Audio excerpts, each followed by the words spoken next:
Right, morning people. I'm very excited. Now I think I have done it. I think I have bought the cheapest running, driving, non-crash damaged Audi S5 in the country. Hands down, I don't think anyone can beat this. But before we get to that, and there is a story, and we'll get into that, first, got to have a cup of tea.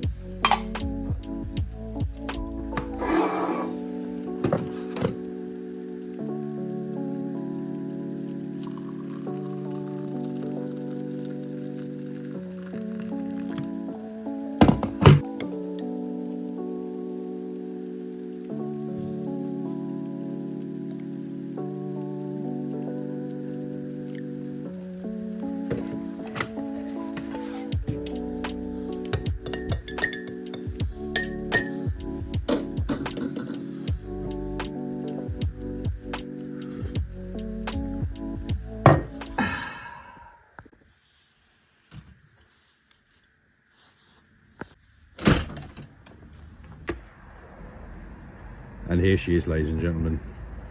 Look at that. What a dassuto. She's beautiful. Yeah. 4.2 litre, naturally aspirated. Absolute weapon. She had a few modifications, but she's pretty much standard. She's got an aftermarket grille on. But everything else is standard.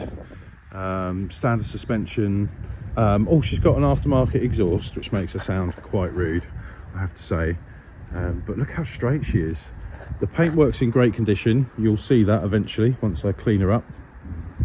And she's got aftermarket exhaust, which makes her sound very nice. Black badge on the back. But apart from that, she's completely standard. Now, so the story with this car is, this came up on an auction site and I found it a day before it ran out. And it was advertised as having a misfire, and on the listing the guy said misfire, recommend an engine rebuild and collection via trailer, don't drive it. So me being me, I put in a cheeky bid and I went to see the guy and I plugged it into the computer and cleared the codes, ran it again. And to be fair, the misfire wasn't that bad, and it clearly wasn't the timing chain that had slipped. So I took a risk because it could have been the timing chains, but the timing chains on this seemed solid. So what it turned out to be, which I'll get into a little bit later, was quite an easy fix. So I drove it home it was about 40 miles away from my house in Bicester, and it drove like a bag of nails, honestly. It was running on 3 cylinders half the time. But mainly just sort of lower revs. Like if you got it up above sort of 1,500 revs, she ran kind of okay. You could get her home, had to keep her in manual. But if you try to do a pull on her, it was like you were dropping a bag of nails. Anywho, now I will confess, I've already done a little bit of work to this car. So what I changed was, well, let me get you underneath the bonnet and we'll have a little look. Look at that beast. It's so big. It's so busy in here. So the first thing I changed, because the codes that I read were to do with the variable valve timing. So this little baby here, it's just got one little 25 hex down there, and then that cable pops off, and then with a little bit of wiggling you can get that out. And that was advancing the timing. So essentially what it was doing is these cars, when you take them above sort of 4,000-5,000 revs, they advance the timing so that you get a better performance out of them. And then at lower revs, they retard the timing so that it doesn't misfire and run like a bag of nails. Well, that was stuck in the advanced position, which was causing the engine to run like a bag of nails. So I switched that over. So that was a £50 part, and now, well, let me start for you and you can hear how she runs. She's still missing a little bit, but God, it made all the difference.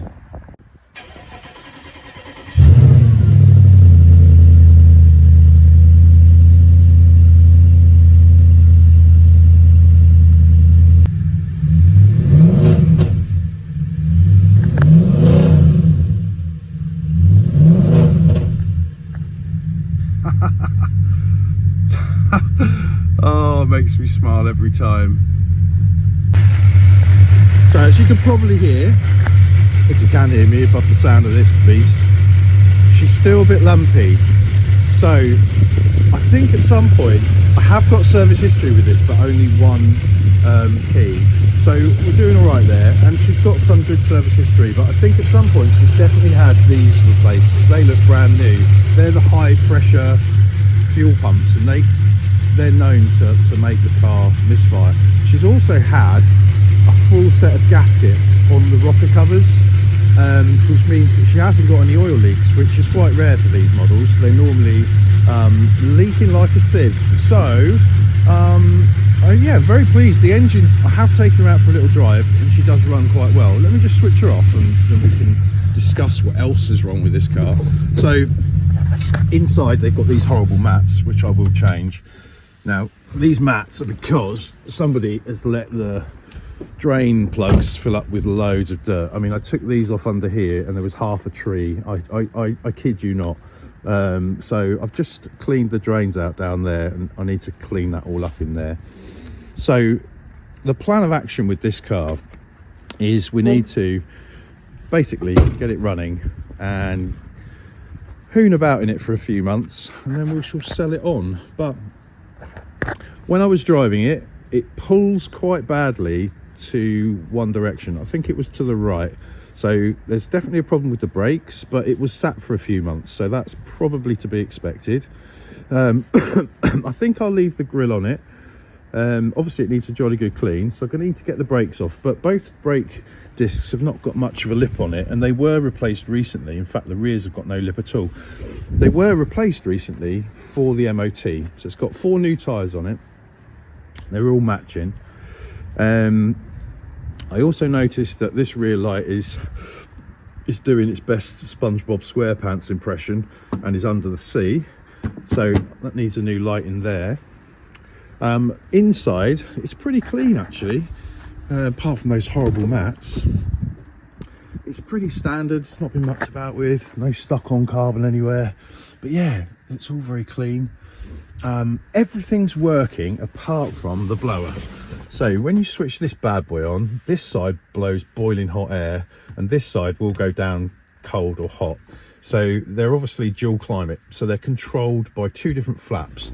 Now those flaps, I believe, are up in here behind this glove compartment, so I'm going to have to drop the glove compartment at some point and then figure out what flap is what. But the next thing we need to do is figure out what's going on with this engine. So I've bought some parts, and in the next episode what I shall be doing is taking this bad boy off of the engine, and all of this stuff that goes around it, it's got to come off too. And then underneath there, down the front here and underneath there is a valve, and it's an air intake valve which switches a sort of vacuum on and off, which opens and closes some flaps. Like, I don't know what I'm talking about. This is just what I've got on the internet.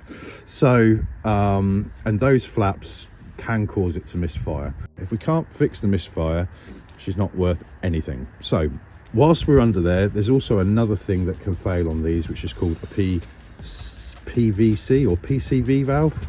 Excuse me, I'm not a Audi technician. So whilst we're in there, we may as well replace that too. However, having said that, it doesn't actually use a lot of coolant or oil.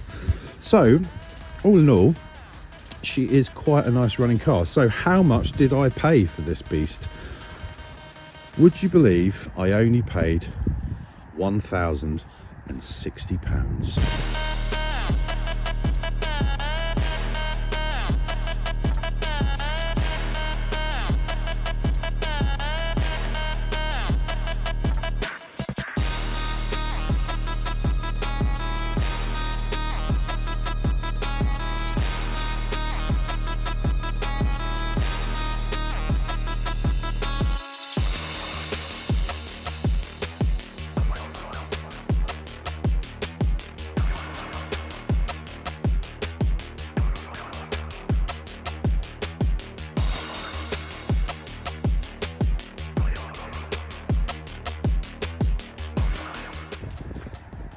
I mean, That's a lot of German muscle for 1,060 pounds.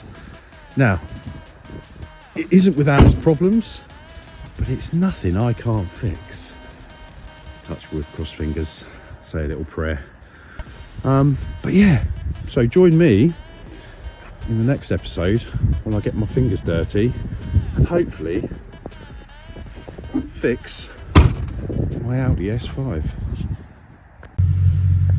Well, it would be rude of me to put her away without giving her a little rev, wouldn't it? Really? Come on, let's have a listen, shall we?